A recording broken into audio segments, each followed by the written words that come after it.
Olá pessoal, cumprimento a todos com a graça de nosso Senhor Jesus e eu neste vídeo vou trazer uma avaliação ou resposta a um vídeo do apologista adventista Ezequiel Gomes do canal Vem Senhor Jesus. Ele apresentou um vídeo sobre o modelo Bytes de identificação do que é uma seita e eu quero brevemente fazer alguns apontamentos sobre este assunto, né, em consideração aquilo que Ezequiel Gomes falou no seu vídeo. Ezequiel é um apologista conhecido, né, um defensor da fé adventista, não só conhecido, mas reconhecido nas mídias e tem apresentado alguma defesa sobre o adventismo. Então, vou considerar aqui o que ele falou, né?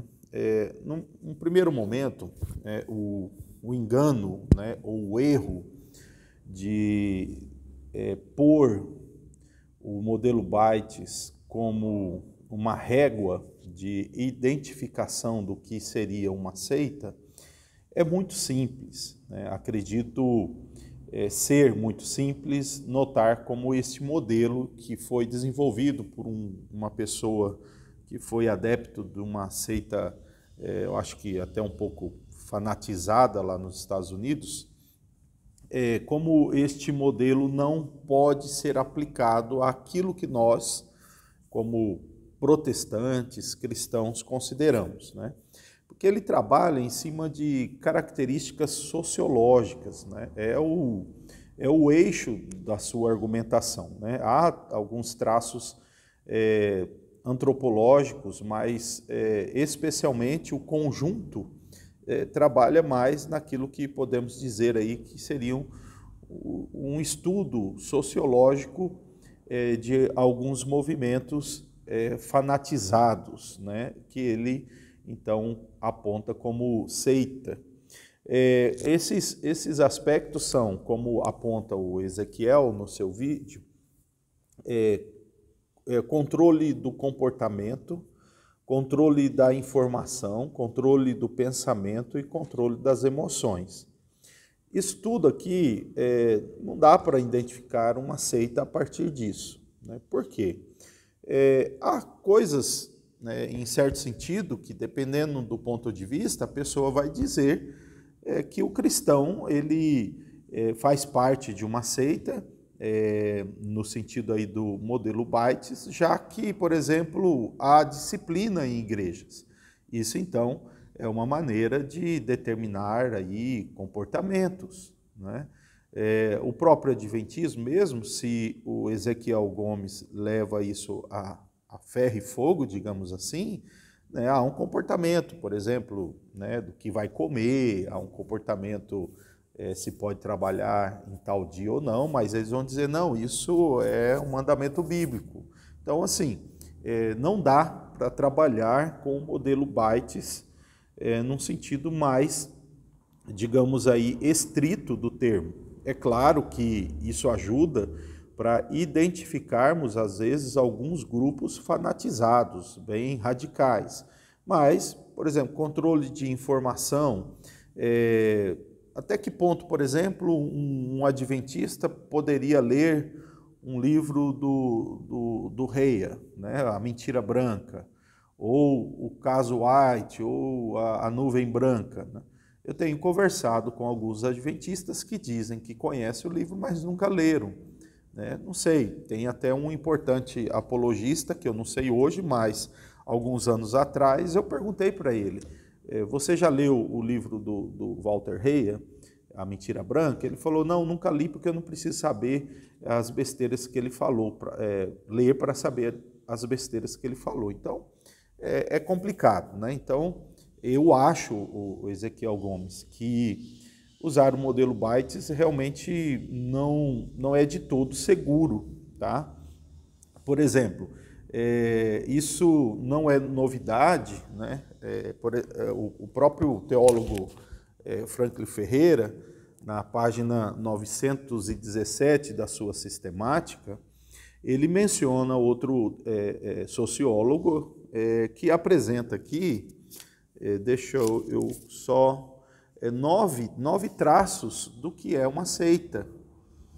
E, embora o Franklin Ferreira trata de doutrinas, ele mostra que isso aqui também pode ser de ajuda para você identificar grupos sectários. Aí ele menciona autoritarismo, oposicionismo, exclusivismo, legalismo, subjetivismo, complexo de perseguição, disciplina reprovadora, esoterismo e anticlericalismo. Olha, todos esses aspectos aqui, eles são até interessantes de observar, mas dependendo do grau, dependendo da intensidade de algum desses aspectos, pode ser encontrado em igrejas cristãs saudáveis. Vai depender muitas vezes da região, do pastor, né? E até mesmo o próprio adventismo, né? Eu, por exemplo, poderia, o Ezequiel Gomes, considerar o esoterismo, né? As visões de Ellen White, muitas coisas que ela disse, é puro esoterismo, né? Algumas imaginações né, meio flutuantes.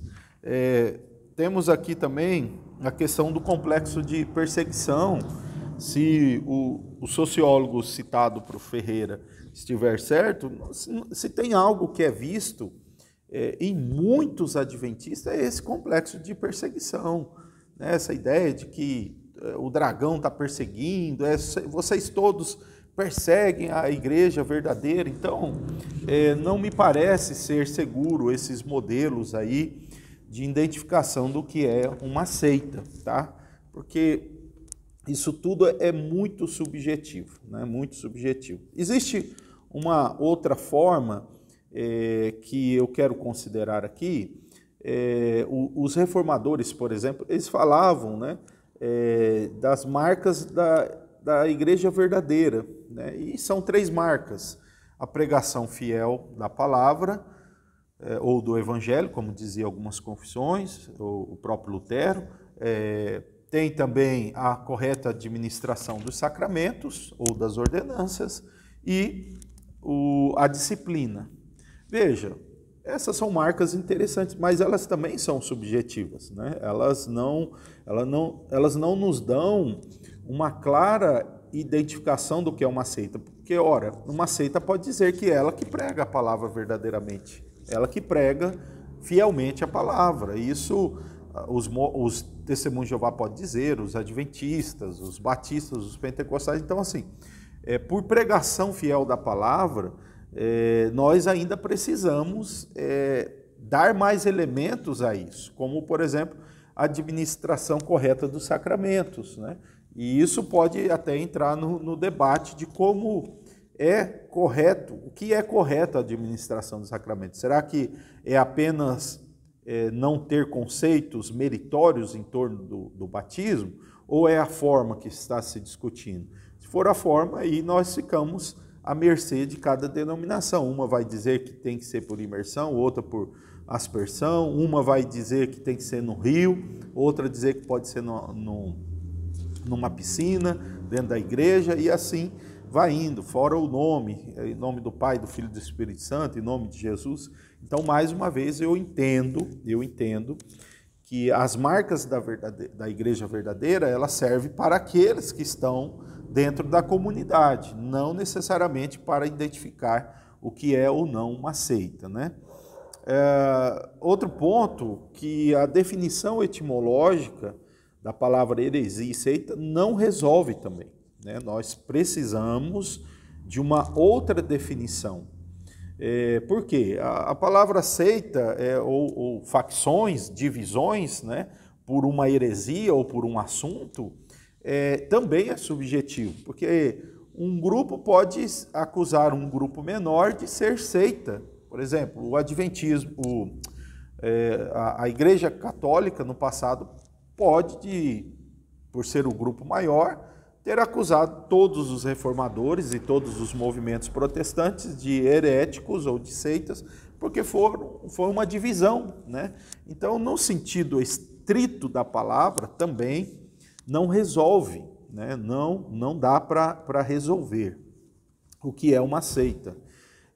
Eu quero chamar a atenção aqui, tanto do Ezequiel como de outros adventistas, mostrar que seita, ela precisa receber uma definição que eu acho ser correta, em uma perspectiva até que o próprio Aldo Menezes, no livro Por que Abandonei as Testemunhas de Jeová, ele apresenta ali, ele apresenta a perspectiva confessional, isto é, um grupo deve ser considerado seita se o seu conjunto de doutrinas atingem ou negam, de alguma forma, os princípios elementares da fé cristã.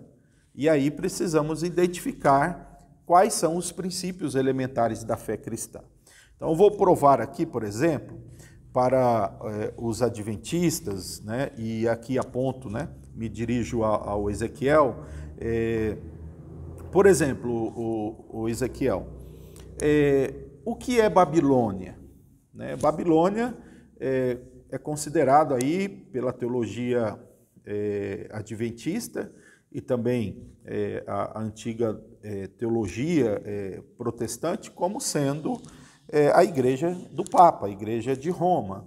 Por que se diz isso? Né? Porque ela tem doutrinas que essencialmente se distanciaram daquilo que está presente no Evangelho, né? Então, não é o modelo Bates que identifica quem é Babilônia, mesmo para vocês, né? Veja, no livro Questões sobre Doutrina, na página 160, afirma aqui, na página 170, né?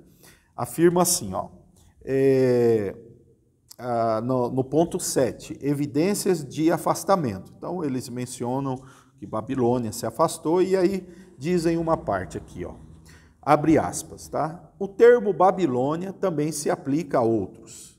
Portanto, cremos que onde houver pessoas ou grupos que adotem e defendam as doutrinas, as práticas e os procedimentos anticristãos da Igreja Papal, podem ser acertadamente denominados de Babilônia. Parte, portanto, da grande apostasia.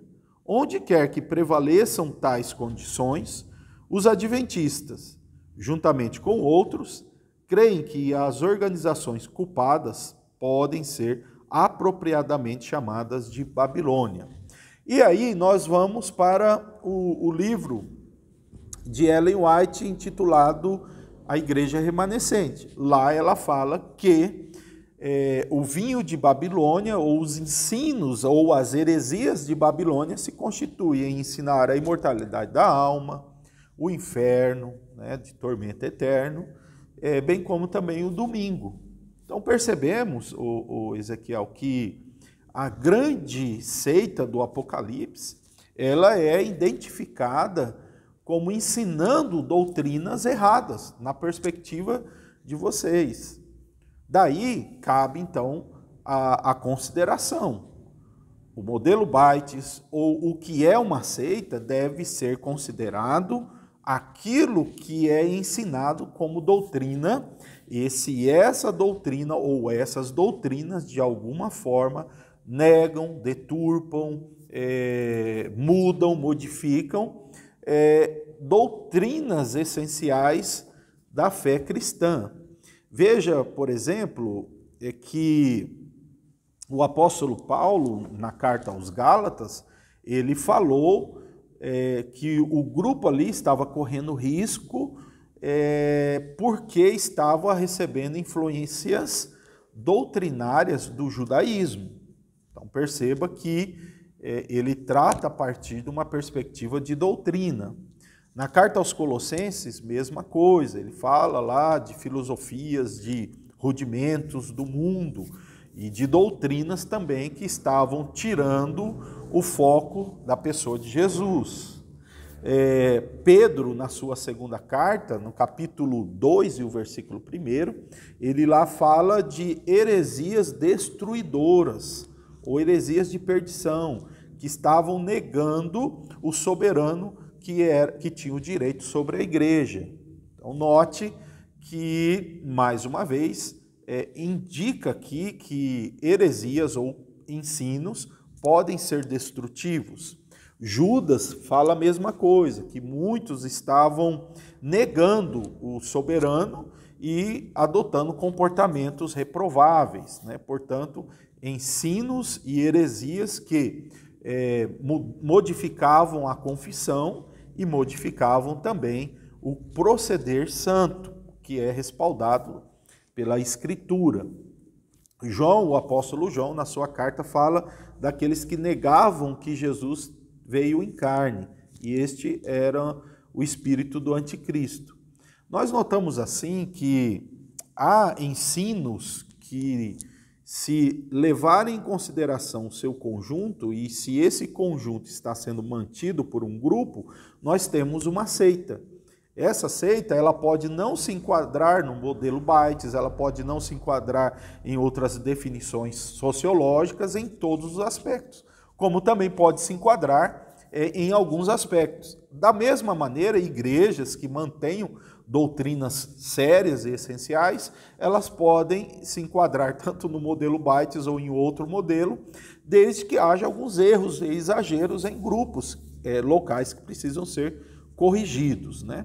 Então, assim, de forma específica, quais temas nós podemos considerar que são essenciais para a identificação de um grupo ser ou não um grupo sectário, herético, tá? Então, eu quero aqui, a minha sugestão há muito tempo tem sido 3 temas, e esses temas, obviamente, eles possuem subtópicos e desdobramentos sobre aquilo que ele aponta. Por exemplo, a doutrina da Escritura. Em segundo lugar, a doutrina de Deus. E em terceiro, a doutrina da salvação. Eu tenho trabalhado a partir dessa perspectiva. Então, nós devemos nos perguntar qual é a doutrina de Deus, né? A doutrina da Escritura e a doutrina de Deus e a doutrina da salvação que aquele grupo possui. Então, por exemplo, a doutrina da Escritura. O grupo acredita que a palavra de Deus é infalível, é a revelação de Deus, infalível, inspirada, inerrante e suficiente, certo? A doutrina da Escritura, ela possui todos esses aspectos necessários, certo? Porque isso é pressuposto na própria Escritura. Você sabe, Ezequiel Gomes, bem como os demais adventistas, que a igreja adventista oficialmente nega a inerrância, certo? Ela nega a inerrância por causa de Ellen White. Isso já provei, está provado e isso é reconhecido mesmo por alguns adventistas, certo? Tem um outro tema relacionado com a Escritura que o adventismo nega, mas aí parte da perspectiva crítica mesmo, né? Por exemplo, na perspectiva crítica, para mim, o adventismo ele não mantém a suficiência das Escrituras. Se ele tem escritos inspirados, né? Se ele tem um personagem, uma personagem que deve ser considerado como fonte de revelação, fonte de instrução, por qualquer que seja a forma com que vocês colocam isso, para mim, como crítico, a suficiência das Escrituras é negada. Então veja que inerrância é negado e a suficiência também na pressuposição do crítico. Tá? Esse é um ponto. Então, a igreja adventista não passa nesse crivo. Outro aspecto, sobre a doutrina de Deus. Então, Ezequiel, nós temos aí inúmeros debates sobre a doutrina de Deus, sobretudo no que diz respeito à doutrina da Trindade. Tá? Nós sabemos todo o histórico da igreja chamada Igreja Remanescente relacionado com a negação da doutrina da Trindade.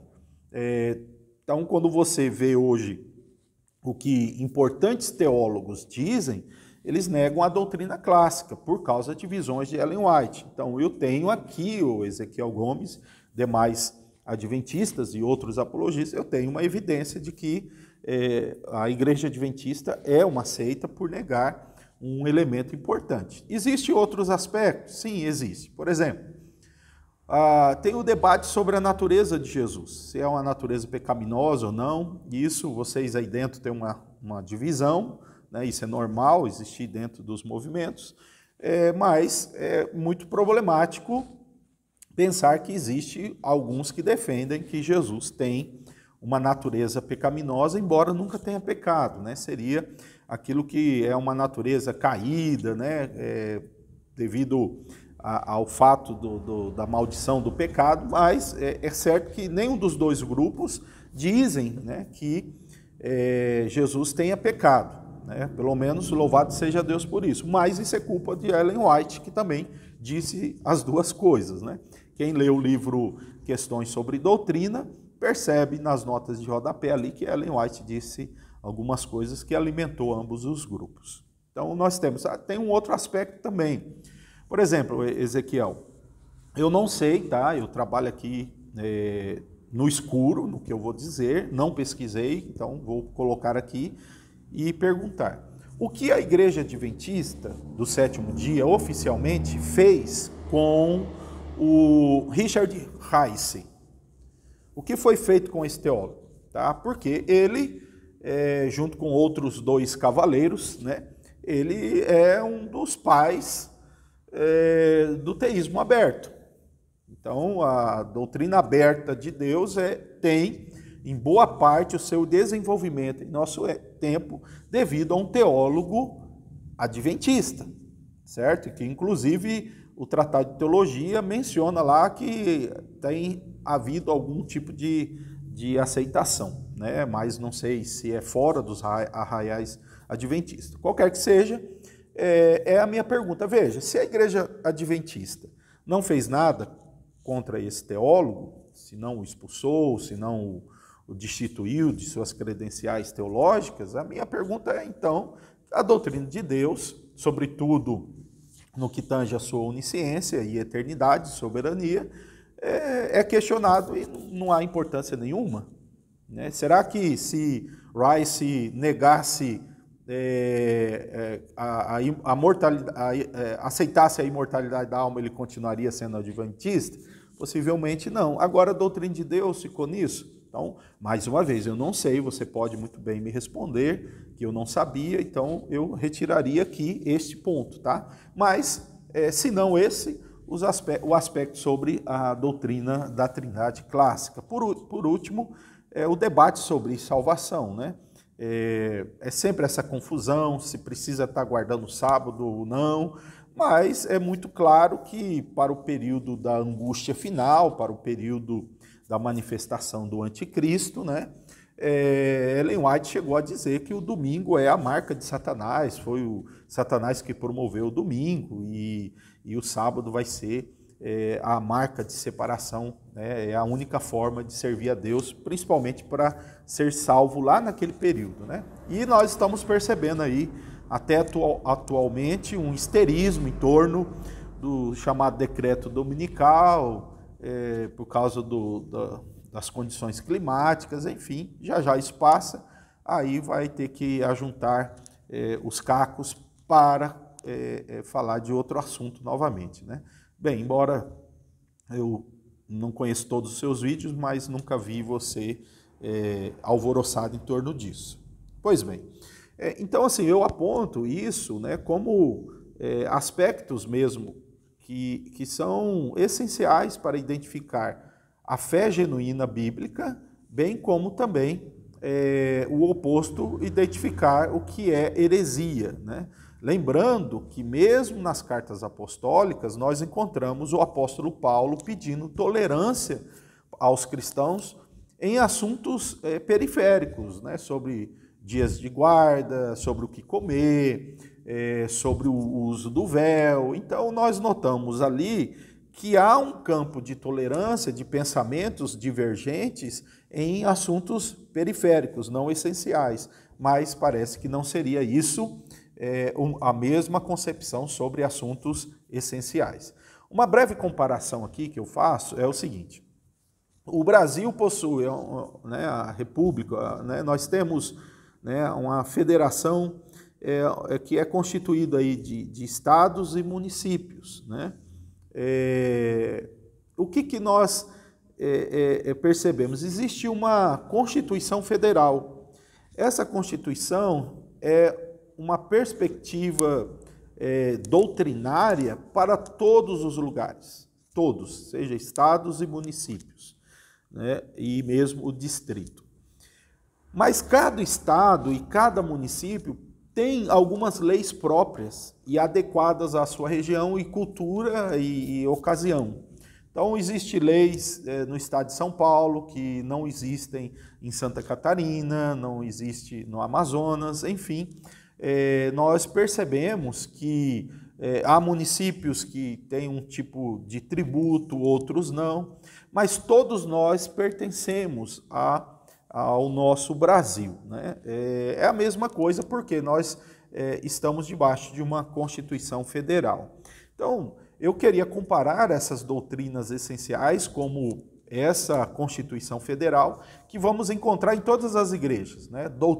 A doutrina da Escritura, a doutrina de Deus, a doutrina da salvação, né? Pela graça por meio da fé, né?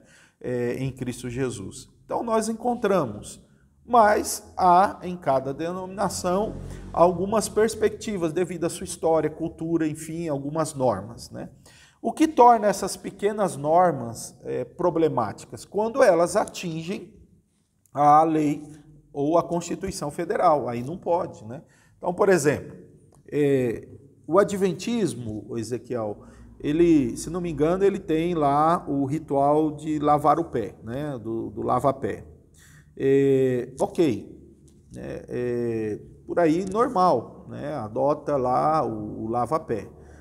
Se em algum momento for dito que para ser salvo, para ter verdadeira comunhão com Deus, para ir para o céu, precisa de lavar o pé, aqui nós temos, né,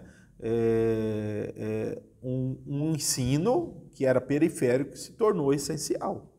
Então aí se torna heresia. Né? O lava-pés não pode se tornar uma doutrina que identifica os cristãos. Então, o que eu aponto aqui é que, se trabalharmos as doutrinas essenciais, nós vamos identificar o que é uma seita. Então, finalizando, seita é todo grupo que, em seu conjunto de doutrinas, nega, modifica, de alguma maneira, as doutrinas essenciais do cristianismo. Quais são essas doutrinas essenciais do cristianismo? É a doutrina sobre Deus, a doutrina da Escritura e a doutrina da salvação. Se de alguma forma essas três estiverem prejudicadas pelos ensinamentos da denominação local, logo temos uma seita. Assim, eu acredito que posso estar aqui respondendo ao vídeo do Ezequiel Gomes, onde ele aponta que o modelo Bytes poderia ser usado e se fosse, né, eu acredito que até alguns aspectos identificaria aí o adventismo, e não só o adventismo, como outros grupos, como um grupo sectário e uma seita. Que Deus abençoe, que Deus continue nos iluminando na verdade de Cristo.